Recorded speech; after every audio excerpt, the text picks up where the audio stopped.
Bonjour à tous, j'espère que vous allez bien. Ça fait plaisir de vous retrouver en vidéo cette fois-ci. J'avais pas pu être là pour le live de présentation des nouveautés de juillet lors de la Japan Expo car j'avais le Covid. Donc je suis content de un peu vous faire un coucou pour cette vidéo pour les nouveautés du mois d'août. Donc on va vous parler de Goblin Slayer Year One tome 8. Donc on s'était quitté sur le tome 7 avec le Goblin Slayer, le Crève Gobelin et l'examinatrice de la Guilde des Aventuriers partaient ensemble pour l'examen. Donc le Goblin Slayer, le Crève Gobelin, fait un examen afin de pouvoir être promu au rang d'aventurier au-dessus. Et l'examinatrice est là pour vérifier s'il en a les compétences et s'il est apte s'il est, il est légitime d'avoir une promotion. Et du coup, dans ce tome, on va avoir beaucoup d'introspection de la part du Crève-Gobelin, ce qui est un peu inhabituel si vous avez lu l'œuvre principale et donc ce spin-off, parce qu'il n'est pas très bavard, mais là il va être très bavard surtout avec lui-même dans sa tête. Donc on va avoir beaucoup de textes, beaucoup de réflexions de sa part sur ce qu'il fait, sur s'il il adapte la bonne approche ou pas sur certaines choses. On va aussi voir l'examinatrice beaucoup l'observer dans ses démarches et aussi le challenger un peu sur pourquoi que des gobelins et pas autre chose. Et on va aussi se rendre compte que il va beaucoup apprendre d'elle, notamment des choses qui semblaient acquises de par son expérience à lui tout seul dans l'œuvre principale, mais vous verrez de quoi je parle plus tard. Ensuite, en parallèle, on va aussi avoir un événement qui concerne plus le monde en général, dont une de nos équipes secondaires qu'on a pu retrouver dans les tomes précédents vont mener l'enquête, justement. Donc, après l'examinatrice, elle suit notre crève-gobelin un peu partout, hein, donc elle va rencontrer la fameuse, notre fermière préférée. Bon, évidemment, en tant qu'observatrice, elle va voir un peu de quelle façon le crève-gobelin gère les gobelins, hein, toujours de manière aussi violente et spectaculaire. Et puis surtout, cette examinatrice de la Guilde des Aventuriers, elle est plutôt badass, moi j'ai trouvé, dans ma lecture. Puis on va avoir quelques planches d'elle, surtout une belle planche, on ne sait pas trop ce que c'est. Et voilà, donc non, un top très ça fait plaisir de retrouver du Goblin Slayer parce que ça fait un petit moment qu'on n'en a pas eu. Parmi les nouveautés d'août, on a Ultraman qui s'offre son 17e tome. Donc on s'était quitté sur un gros cliffhanger sur le dernier tome, le tome 16, avec une grosse révélation sur Rena. Et en fait, le tome 17 commence dès le début avec une discussion entre Rena et son papa, qui va lui raconter qui elle est, ses origines, et je ne vais pas en dire plus.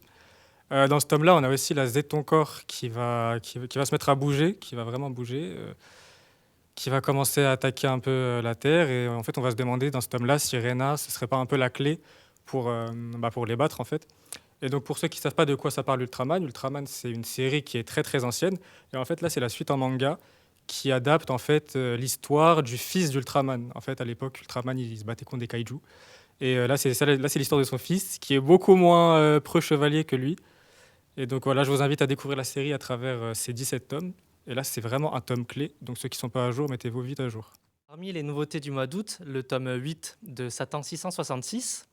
Donc souvenez-vous, à la fin du tome 7, nos héros faisaient la rencontre d'un personnage très important qui va donner lieu à une confrontation aussi rapide qu'intense.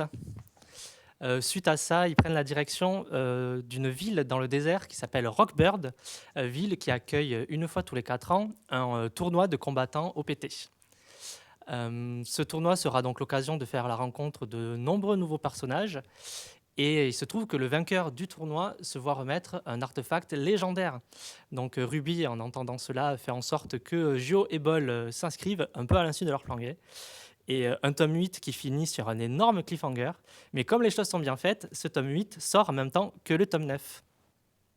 Parmi les titres du mois d'août, nous avons le tome 4 de Wandering Witch, toujours avec une jaquette qui est magnifique. Ce tome 4 va être un petit peu différent des tomes précédents, en ceci qu'il n'y aura qu'une histoire dans ce tome, mais qui va être du coup bien développée.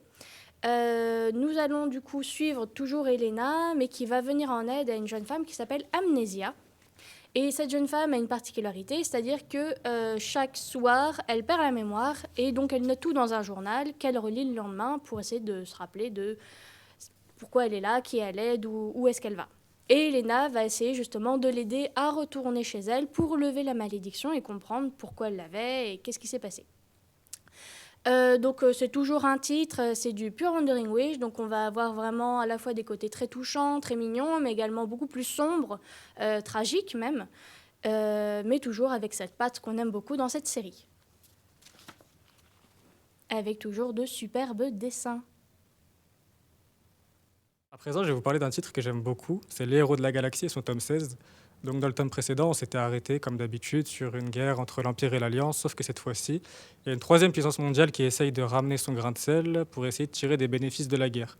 Dans ce tome-ci, en fait, on va continuer sur cette lancée avec un événement sans précédent dans la galaxie, sauf que l'un des deux camps va se voir privé de son chef. Donc tout le tome va tourner un petit peu autour de la récupération du chef pour pouvoir protéger son camp. Pour ceux qui ne connaissent pas les Héros de la Galaxie, les Héros de la Galaxie, c'est tiré d'un roman très connu au Japon. C'est aussi très connu aux États-Unis, puisqu'il est dans le top 10 des animés sur My Anime List. Et en fait, en France, on est un peu passé à côté. Donc, ça parle de politique, c'est un peu le Game of Thrones de l'espace, si vous voulez. C'est très intelligent, il y a beaucoup de stratégie, ça parle de la guerre, des bénéfices ouais, en fait, Oui, c'est des intrigues de ouais, voilà, cours, des ou, intrigues de cours. des Voilà, rebondissements à des foison, rebondissements à foison, voilà. Donc, n'hésitez pas à lire Les Héros de la Galaxie. Mayome Hiro fait son retour ce mois d'août avec la parution du tome 15.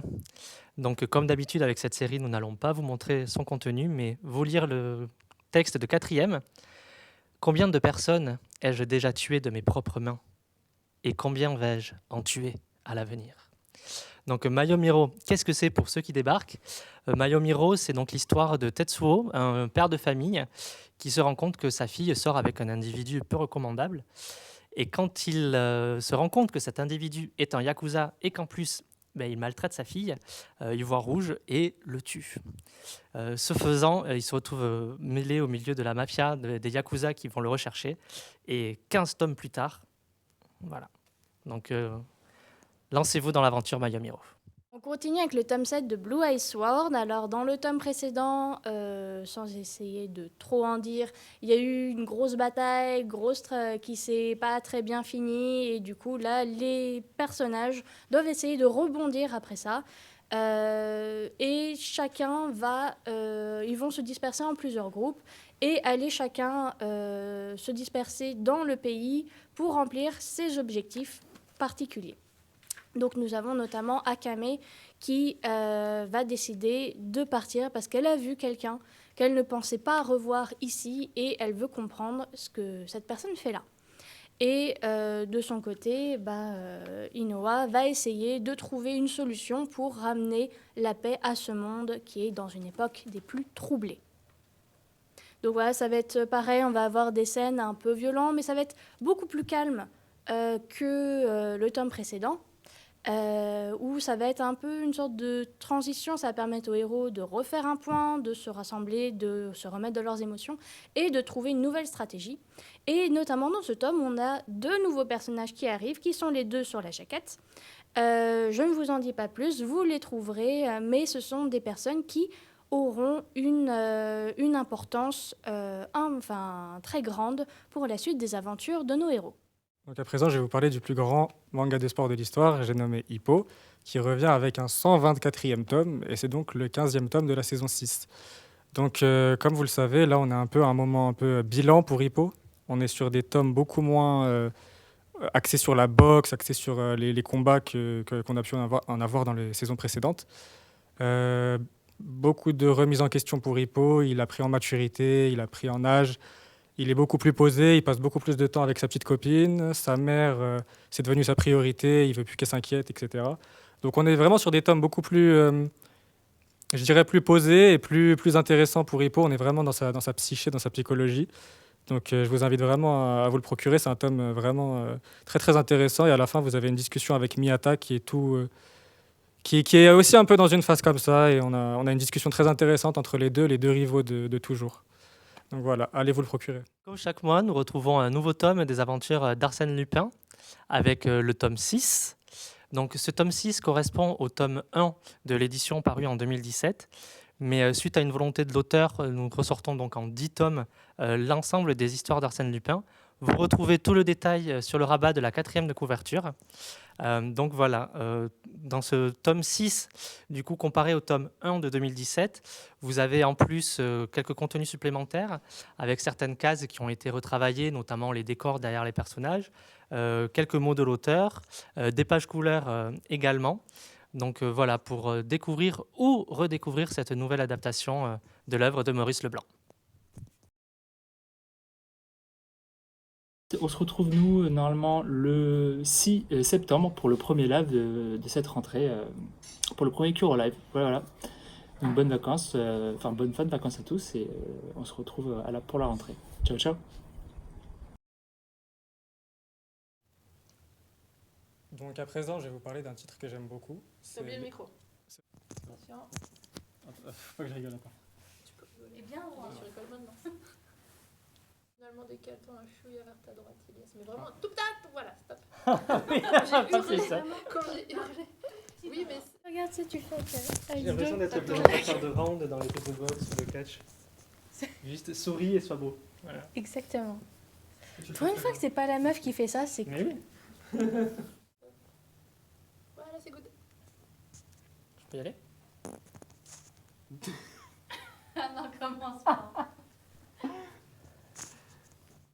Et redresse-toi. Un événement sans précédent va avoir lieu dans la galaxie. Sauf que l'un des deux camps va être Désavantagé. Ah punaise, parmi les titres du mois d'août,